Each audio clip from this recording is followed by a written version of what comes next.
तर सुपेकर यांचे मेहुणे शशिकांत चव्हाणांवर सुषमा अंधारे यांनी आरोप केले। हगवणे प्रकरण प्रभावित करण्यामध्ये शशिकांत चव्हाणांचा हात असल्याचा अंधारे यांचा आरोप आहे। तर हगवणे कुटुंबियांशी कोणताही संबंध नाही असं शशिकांत चव्हाणांनी स्पष्ट केलंय। माझ्यावरचे आरोप हे चुकीचे आहेत आणि अर्धवट माहितीच्या आधारे आहेत असं शशिकांत चव्हाण यांनी म्हटलं। शशिकांत चव्हाण खडक पोलीस ठाण्यामध्ये वरिष्ठ निरीक्षक आहेत।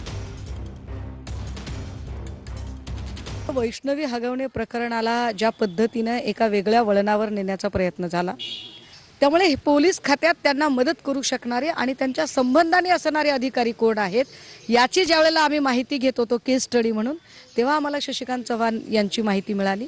आणि हे फार गंभीर आहे की शशिकांत चव्हाण यांची एवढी सगळी प्रॉपर्टी येणं खरंच एखाद्या साधारण पीआयला एवढं सगळं हे वैभव उभं करणं शक्य आहे का?